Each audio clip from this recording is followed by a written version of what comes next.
السلام علیکم۔ آج کی میری یہ ویڈیو 27 رجب یعنی سفر معراج النبی صلی اللہ علیہ وآلہ وسلم کے بارے میں ہے۔ یہ ویڈیو خاص طور پر میرے سبسکرائبرز عائشہ خان اور صدیق انصاری کی فرمائش پر بنائی گئی ہے۔ اس سے پہلے میرے YouTube channel Urdu centre plus کو سبسکرائب کر کے بیل نوٹیفیکیشن کو آن کر دیں تاکہ آپ میری تمام اپڈیٹ سے آگاہ رہیں۔ آپ میری ویڈیوز کو زیادہ سے زیادہ شیئر کر کے کار خیر میں شامل ہو سکتے ہیں۔ اب آپ مجھے ٹویٹر، فیس بک اور انسٹاگرام پہ بھی فالو کر سکتے ہیں۔ سورج غروب ہوا اور قمر نے اپنے نوری چہرے سے نقاب اٹھایا اور وہ عزت و کرامت والی رات آئی، اور اس رات میں وہ سات آئی جو دیوان قضا میں سیر سرور دو عالم نور مجسم صلی اللہ علیہ وآلہ وسلم کے لیے مقرر تھی۔ نبی پاک صلی اللہ علیہ وآلہ وسلم آرام فرما ہے۔ نصف شب گزر چکی ہے، عالم پر خاموشی طاری ہے، مگر عالم بالا میں دھومیں مچ رہی ہیں۔ سماوات پر تشریف آوری سلطان کا غلغلہ بلند ہے، قدسی تمنائے دیدار میں سرشار ہیں، اور پیشگاہ الہی سے احکام خاص کا اجرا ہو رہا ہے۔ وہاں فلک پہ مچی تھیں دھومیں، ادھر سے انوار ہنستے آئے، ادھر سے نسحات اٹھ رہے تھے۔ یہی سما تھا کہ یکا یک ہوا چلنے سے رکی، کواکب کی گردش ختم ہوئی، رضوان جنت نے جنت کی آئینہ بندی کی، در و دوزخ بند ہوئے، جنت کے دروازے کھول دیے گئے، عرش و کرسی کو لباس نور پہنایا گیا، میکائیل علیہ السلام نے رزق کی تقسیم بند کی، اسرائیل علیہ السلام نے قبضے ارواح سے منہ موڑا، اور حوران محجبیں ہاتھوں میں زر و جواہرات اٹھا کر جنت میں صف بستہ کھڑی ہو گئیں کہ شاہد عالم صلی اللہ علیہ وآلہ وسلم آج مہمان بن کر آنے والے ہیں۔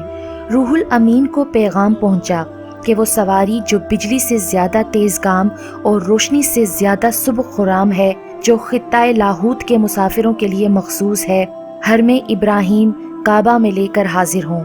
کارکنان عناصر کو حکم ہوا کہ مملکت آب و خاک کے تمام مادی احکام و قوانین معطل کر دیے جائیں۔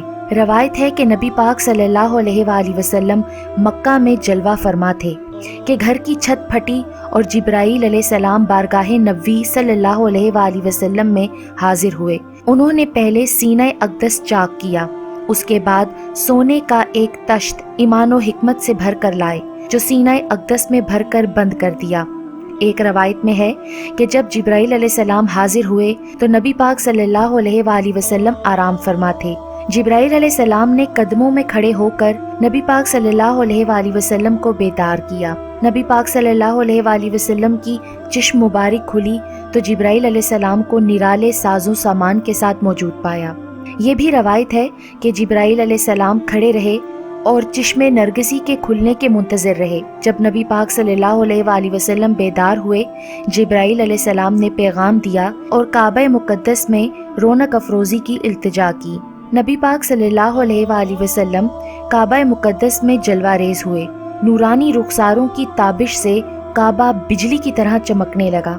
پھر نبی پاک صلی اللہ علیہ وآلہ وسلم چاہے زمزم کے قریب لائے گئے، وہاں آپ صلی اللہ علیہ وآلہ وسلم کے سینہ اقدس کو چاک کیا گیا اور ایمان اور حکمت سے بھر دیا گیا۔ اس کے لیے نہ کسی نشتر کا استعمال ہوا اور نہ کسی قسم کی تکلیف ہوئی، بلکہ یہ چاک دیدار باری تعالیٰ کے لیے ایک قسم کا وضو تھا۔ یہ منظر بھی بڑا پرکیف تھا۔ جبرائیل علیہ السلام مع 70,000 ملائکہ کے نوری جلوس کے حاضر تھے۔ اس کے بعد براق سواری کے لیے پیش ہوا۔ آپ صلی اللہ علیہ وآلہ وسلم نے براق پر سوار ہونے کا قصد فرمایا تو اس نے شوخی کی۔ جبرائیل علیہ السلام نے فرمایا، کیوں شوخی کرتا ہے؟ تیری پشت پر حضور پاک صلی اللہ علیہ وآلہ وسلم سے زیادہ خدا کے نزدیک کوئی دوسرا محبوب سوار نہیں ہوا۔ یہ سن کر براق پسینہ پسینہ ہو گیا۔ براق گدھے سے بڑا اور خچر سے چھوٹا سفید رنگ کا ایک لمبا جانور تھا۔ اس کی تیز رفتار کا یہ عالم تھا کہ اس کا ہر قدم وہاں پڑتا تھا جہاں نگاہ کی آخری حد ہوتی تھی۔ نبی پاک صلی اللہ علیہ وآلہ وسلم سوار ہوئے۔ جبرائیل علیہ السلام نے رکاب تھامی، میکائیل علیہ السلام نے لگام پکڑی، اسرافیل علیہ السلام نے حاشیہ برداری اختیار کی، اور نبی پاک صلی اللہ علیہ وآلہ وسلم ملائک کے نوری جلوس کے ہمراہ نہایت شان بان کے ساتھ روانہ ہوئے۔ نوری سواری چلی، حد نظر پر دوسرا قدم پڑ رہا ہے۔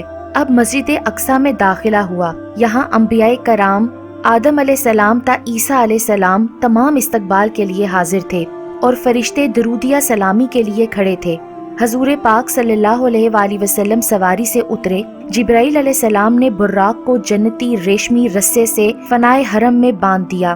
آفتاب نبوت کی تابش سے بیت المقدس جگمگا اٹھا۔ نوری اجسام کے انوار آسمان تک پہنچے اور ان کے سامنے تاروں نے اپنے چہرے چھپا لیے۔ انبیاء و مرسلین کا یہ عظیم نورانی اجتماع عمر میں پہلی مرتبہ بیت المقدس کو نصیب ہوا، یعنی حضور پاک صلی اللہ علیہ وآلہ وسلم نے اپنی رحمت سے اسے بھی نوازا اور بیت المقدس خوشی کے مارے وجد کرنے لگا۔ نبی پاک صلی اللہ علیہ وآلہ وسلم مسجد اقصیٰ میں داخل ہوئے، تارے جھکے، ملائکہ نے سلامی دی، مسجد اقصیٰ کی دیواریں بھی تعظیم بجا لائیں، انبیاء کرام نے صلاۃ السلام نچھاور کی اور نبی پاک صلی اللہ علیہ وآلہ وسلم نے وہاں 2 رکعت نماز ادا کی۔ یہ نماز بھی عظمت و عبودیت پر مشتمل تھی۔ نبی پاک صلی اللہ علیہ وآلہ وسلم امام تھے اور تمام انبیاء کرام مقتدی، اور حضور پاک صلی اللہ علیہ وآلہ وسلم خطیب تھے اور اللہ کے مقرب انبیاء دست بستہ کھڑے تھے۔ یہاں جبرائیل علیہ السلام نے ملائکہ سے نبی پاک صلی اللہ علیہ وآلہ وسلم کا تعارف کرایا۔ یہ ہیں محمد رسول اللہ صلی اللہ علیہ وآلہ وسلم۔ ملائکہ نے ثنائے تعظیم تہنیت کے کلمات عرض کیے، پھر ارواح انبیاء سے ملاقات ہوئی اور سب نے اپنے رب کی ثنا کی۔ سبحان اللہ، کیا عجیب وقت ہوگا، کیا سما ہوگا، کیا لطف ہوگا، کیا کیف ہوگا، کیا حال ہوگا جس وقت انبیاء اور ملائکہ کا کثیر مجمع بیت المقدس میں ہو اور حضرات انبیاء و مرسلین نے اس مبارک مجمع اور مقدس مقام میں رب العزت کی حمد و ثنا میں اپنی حق و بیان زبانیں کھولی ہوں اور یکے بعد دیگرے ہر ایک نے اپنی شان کے لائق نفیس و جلیل خطبے ارشاد کیے ہوں۔ نماز و اقامت و خطبہ کے بعد نبی پاک صلی اللہ علیہ وآلہ وسلم مسجد اقصیٰ سے باہر تشریف لائے، پھر پرچم عظمت اٹھے اور ملائک کی مؤدب صفوں کے درمیان نبی پاک صلی اللہ علیہ وآلہ وسلم آسمان اول پر پہنچے۔ پہلا آسمان آیا، دروازہ کھلا، سوال و جواب ہوئے، فرشتوں نے مرحبا خوش آمدید کہا، تشنیگان دیدار نے اپنی پیاس بجھائی۔ آسمان اول پر سیدنا آدم علیہ السلام سے ملاقات ہوئی، جنہوں نے نبی صالح اور فرزند صالح کہہ کر مرحبا کہا۔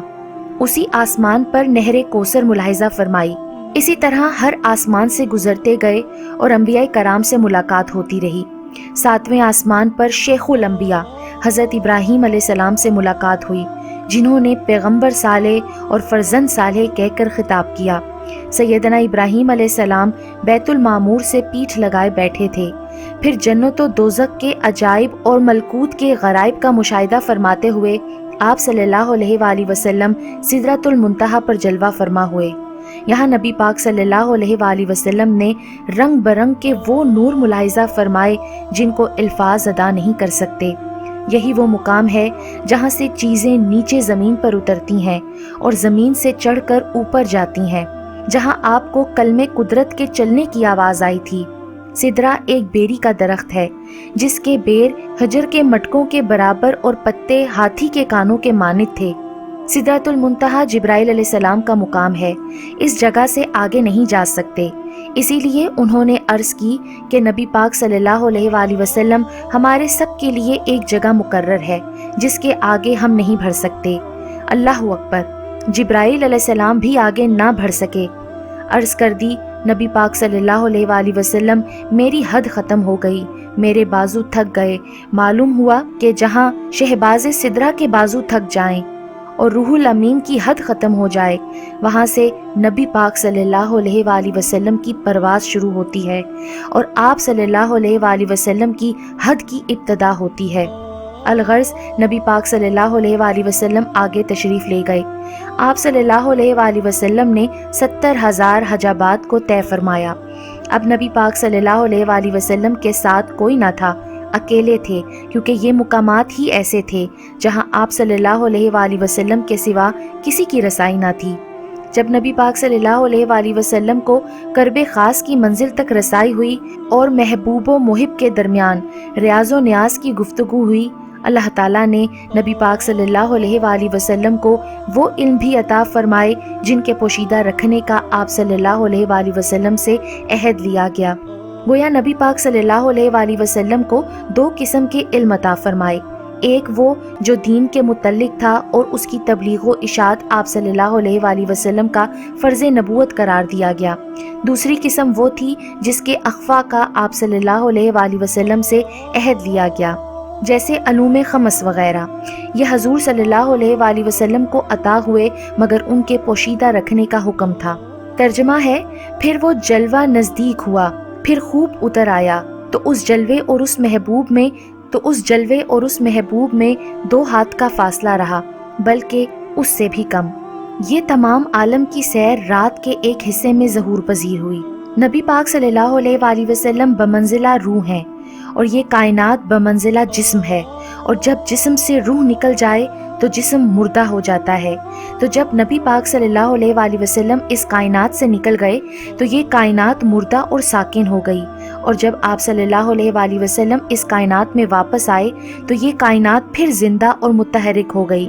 آسمانوں، زمینوں، سورج اور سیاروں کی گردش جہاں تک پہنچی تھی وہیں رک گئی، اور جب آپ صلی اللہ علیہ وآلہ وسلم کائنات میں داخل ہوئے تو وہ گردش وہیں سے پھر شروع ہو گئی، اور آپ صلی اللہ علیہ وآلہ وسلم جب گھر آئے تو آپ کا بستر اسی طرح گرم تھا، زنجیر بھی ہل رہی تھی، وضو کا پانی بھی جاری تھا۔ آپ صلی اللہ علیہ وآلہ وسلم کی سفر معراج سے تشریف لانے کے بعد ہر چیز وہیں سے حرکت کرنے لگی جہاں سے آپ صلی اللہ علیہ وآلہ وسلم چھوڑ کر گئے تھے۔